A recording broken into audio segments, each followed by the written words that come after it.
Eu sei que está pequeno ali, eu tentei fazer o maior possível. O problema é que, só para as pessoas entenderem, eu faço a apresentação no meu computador, que é PC e aqui da igreja é Macintosh, às vezes as coisas não saem exatamente como eu preparo, mas a lascívia erótica, ela nunca está completamente satisfeita.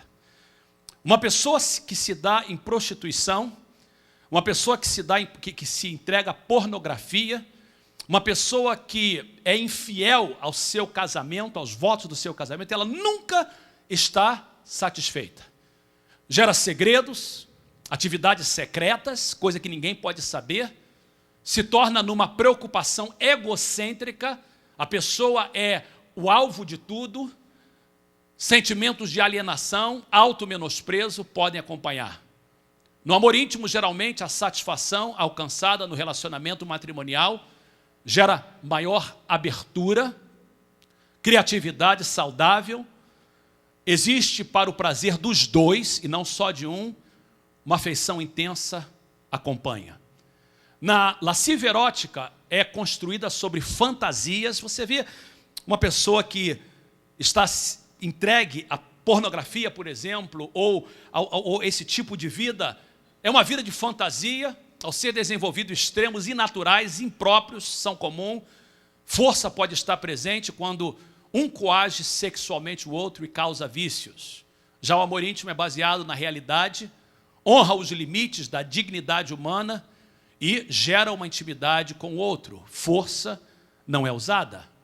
Na lascívia erótica, o resultado sempre é doloroso. Quanto mais a lascívia controla, maior será a solidão e mais forte será a vergonha. No amor íntimo, resulta em prazer e alívio sem culpa, e a outra pessoa nunca sente usada e abusada. A Bíblia claramente mostra para nós que há diferenças entre o amor íntimo e a lascívia erótica. Há também similaridades, ambos criam excitação, como também intenso prazer e satisfação física. Mas se não for controlada dentro dos padrões bíblicos, estes sentimentos podem tomar conta da nossa mente, não importa se somos casados ou não. A palavra que eu estou falando agora não é somente para solteiro.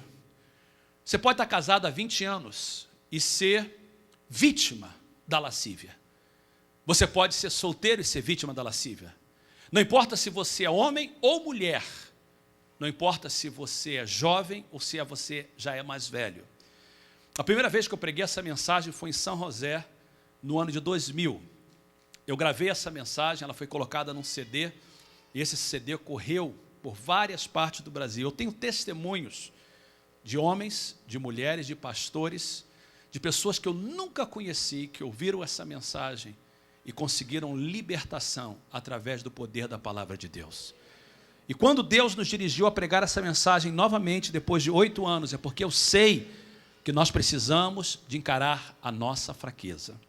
Qual é o meu propósito em pregar essa mensagem? O meu propósito em pregar essa mensagem é manter a nossa vida saudável, manter o avivamento da igreja, manter a igreja saudável, para que o Espírito Santo possa nos continuar enchendo e a gente seja cheio do Espírito Santo e cumpra os propósitos dele para a nossa vida.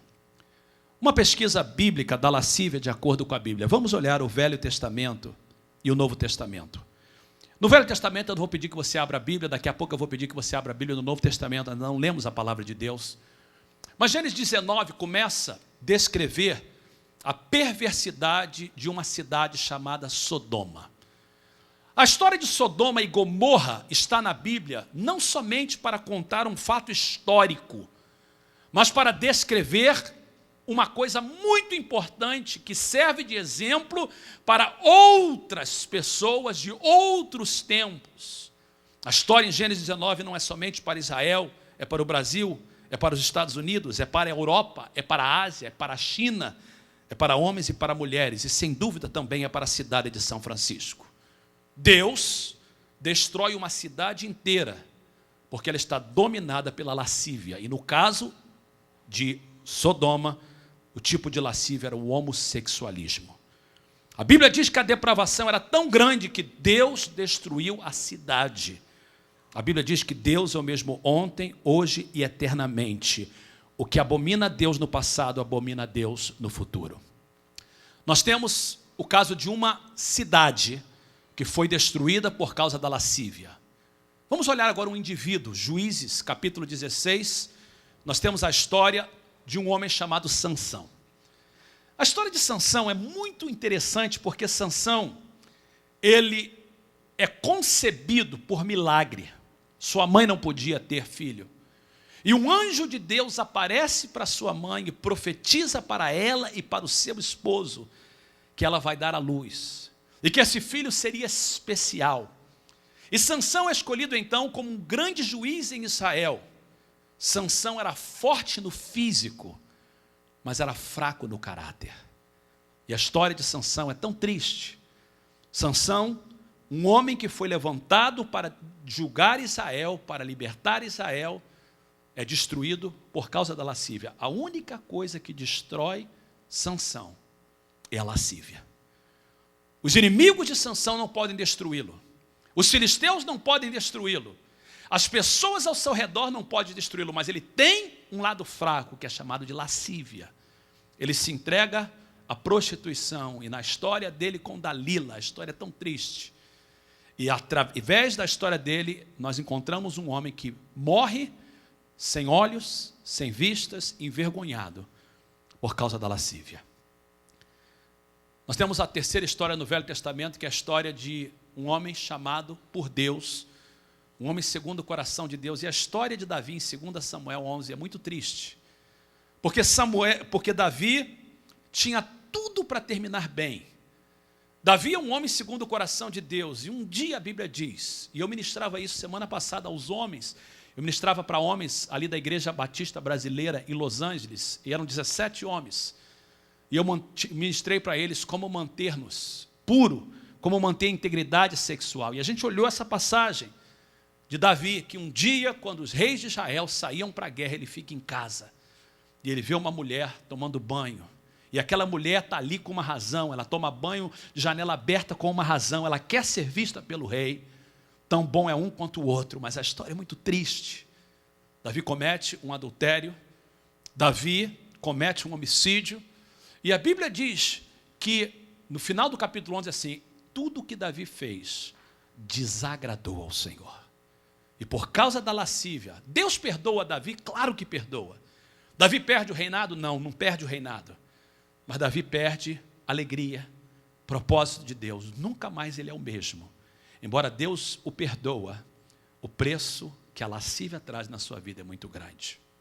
Vamos para o Novo Testamento e eu quero que você abra a sua Bíblia. Algumas passagens que eu gostaria que a gente olhasse. Se você quiser abrir, é bem-vindo. Se não quiser abrir, tudo bem. Você pode ser desobediente se você quiser. Mas quem quiser ser obediente, abra a sua Bíblia, a não ser que você não tenha a Bíblia. Romanos capítulo 1. Romanos capítulo 1, se nós olharmos no verso 19, nós encontramos que o verso 19 começa assim: do céu se manifesta a ira de Deus sobre todos os homens. Note que Deus está irado no capítulo 1, verso 19. Por que Deus fica irado? Por causa da iniquidade, por causa do pecado dos homens. E quando nós chegamos no verso 26 e 27 de Romanos 1, diz assim: por isso Deus os abandonou às paixões infames, porque até as suas mulheres mudaram o uso natural, no contrário à natureza.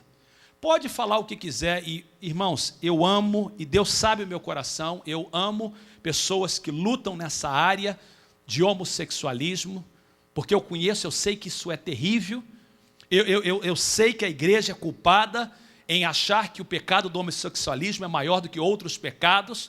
A igreja é culpada de preconceito com esse pecado. Nós aceitamos mentira, às vezes nós aceitamos pessoas que agem de forma errada, mas temos repugnação de homossexualismo e lesbianismo. E está errado isso, a igreja tem que se arrepender desse preconceito.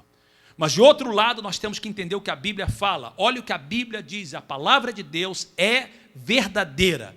Diz que quando as mulheres mudam o uso natural, está falando de lesbianismo, isso é contrário à natureza, e Deus se ira por causa disso.